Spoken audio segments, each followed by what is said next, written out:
Guys, makibalita naman tayo ulit dito kay Norman Mangusin o aka Francis Leo Marcos, no?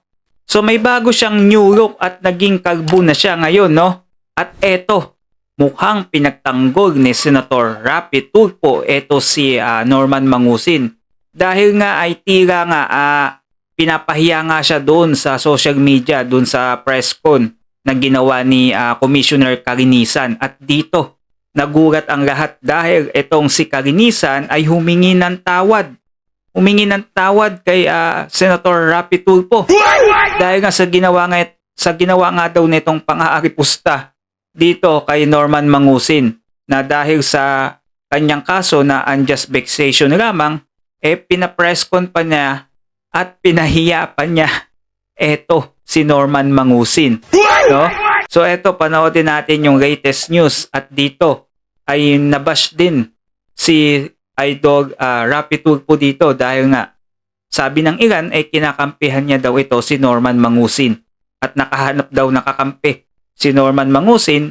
At eto, hindi nga nagustuhan nga ni Senator Rapi Tulfo yung yung sinabi dito ni Carinisan sa press con at yung ginawa niya. Kaya talaga todo sorry ang sinabi nito ni Carinisan. Eto, sabay-sabay natin panoodin yung video. New look ang nakakulong na vlogger na si Norman Mangusin o Francis Leo Marcos. Kaugnay niyan, si Senator Rapi Tulfo hindi nagustuhan ang press con kung saan inalipusta pa si Mangusin. Bakit daw nagpapa-press con pa kung ang kaso ay unjust vexation lang? Narito ang Frontline Report. Mula sa Camp Crame, ililipat sa kustodiya ng Bureau of Jail Management and Penology sa Parañaque. Kalbo na siya, no? Mangusin, o mas kilala bilang Francis Leo Marcos. Kapansin-pansin ang bago niyang look. Tila Kalbo. nagpakalbo at hindi pa rin nakakapagpiyansa ng 120,000 pesos para sa kasong unjust vexation. Sir, nakapusta ka? Ayos lang. Sir, nakapag-bail ka? Sir, nakapag-bail ka. Mag-bail pa lang. Pag-bail pa lang. Bakit ba't ka nag-decision magpag-bail, sir?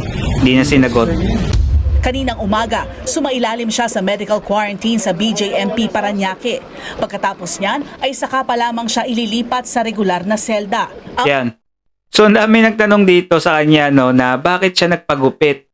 No, may napanood akong video, I think, sabi nung isang pulis diyan na eto daw si Norman Mangusin ay nagpagupit dahil may batas daw sa loob ng kulungan kapag bagong pasok ka. Ewan ko kung totoo yun, ha. Bakit?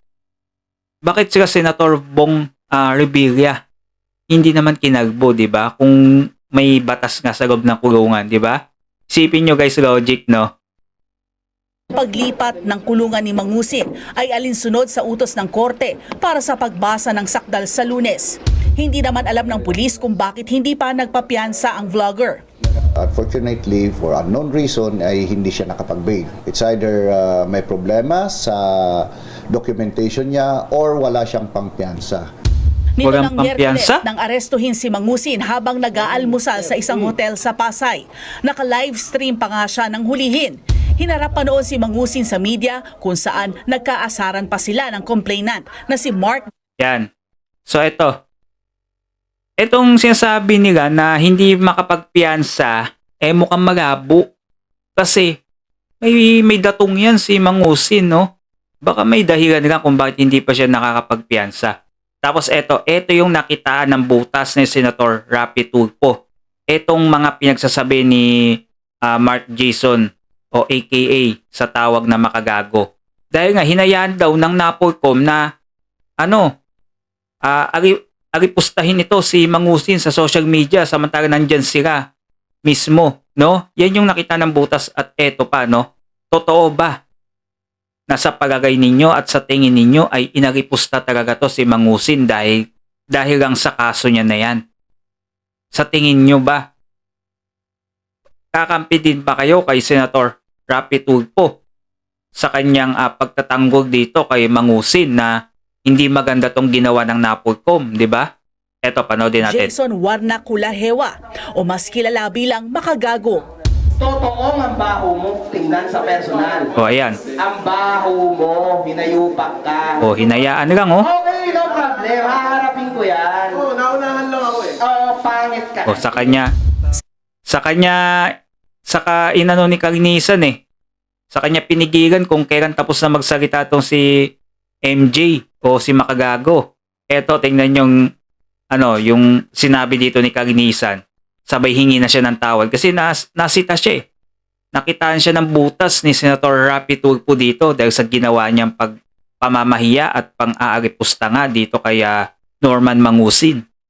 Sa programang Wanted sa radyo ni Senator Raffy Tulfo, sinita niya si NAPOLCOM Commissioner Ralph Kalinisan dahil sa nangyaring pang-aalipusta sa presscon ng CIDG at NAPOLCOM.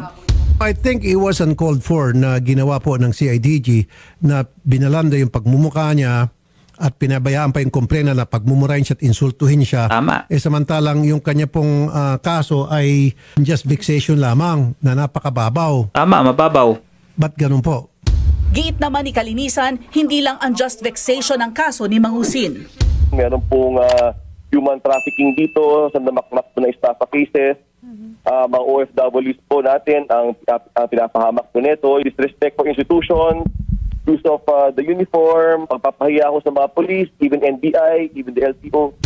Pero ang punto ni Tulfo, I was really disappointed and I think the taong bayan was shortchanged. Kung gusto ng PNP ng CIDG mag-presscon, sana man lang sa medyo malilim-lalim naman. Sana man lang sa yung mga rape, kidnapping, bank robbery. Wag naman po yung unjust vexation. Tama. Tumpak na tumpak dyan si Tulfo, no? Bakit kailangan niyang gawin sa unjust vexation lamang na kaso, no? Samantalang ang dami namang mga kaso dyan ng mga katulad ng mga mabibigat na kaso, no? Kahit na yung flood control, bakit hindi nila i-presscon, di ba? Diyan siya nakita ng butas ni Tulfo. Hindi siya pwedeng umano dyan. Kasi kahit saan dalhin, tama si Tulfo dahil napakababaw lang ng unjust vexation na kaso compare sa mga heinous crime, no? Yung mga mabibigat talagang mga kaso, mga panguhordap, mga madugong krimen, yan, kagaya ng mga patayan, di ba? Dapat yun ang ipapresko nila. Hindi yung itong simpleng kaso na napakaliit lang. Di ba? Diyan napuna ni Tulfo yan si Kalinisan. Magiging kadumihan na tuloy siya ngayon. Hindi na siya Kalinisan. No? pinagsorry rin ang hepe ng NAPOLCOM. Yan, sorry ka na. Rafi, very point well taken. Totoo po, again, I repeat, I apologize siguro po for the PNP and for your sensibilities po, yung pong sakit po na nakita po ninyo dito. We will make the proper corrections, and Rafi. Sa kabilang banda, naghahanda na rin si People's Champ Manny Pacquiao para sa kasong cyber libel laban kay Mangusin. Nako, eto, walang piyansa to, cyber libel, no? Libel ni Manny Pacquiao. Kasi sinabihan niya to, si Pacquiao may utang daw sa kanya, tapos etong si Mami Junisha ay tinawag niyang baluga, no? Yan, dyan talaga manganganib to si Norman Mangusin sa kanyang pinagsasabi dito kay Pacquiao. Sa mga inilabas na videos kasi ni Mangusin, sinabi niyang may utang daw sa kanya ang dating senador at tinawag ding bakulaw si Aling Junisha. Bakulaw? Baluga yun, hindi bakulaw. Kakaiba din mag-report din itong News TV, no? News 5, no? Baluga yung tinawag niya hindi naman bakulaw. Kaya ba ni Pacquiao na mapatawad si Mangusin? Alam mo, for me, siyempre, as a Christian, hindi ako I don't want to put grievances against someone. Ipapayan natin sa gobyerno yung mga lumalabag sa batas at nang-aabuso, may haharapin silang kaparusahan. Yun, tama. So, paubayan na lang sa batas, no? Kung sakaling may nagawang kasalanan. So, yun na lang guys. Ano sa tingin nyo? Panig ba kayo dito kay Idol Raffy Tulfo sa kanyang sinabi o pagsita dito kay Kalinisan? Comment down below sa video natin. Huwag nyo din kalimutan mag-subscribe, no, nang lagi kayong updated, no, sa ating mga susunod pang mga video.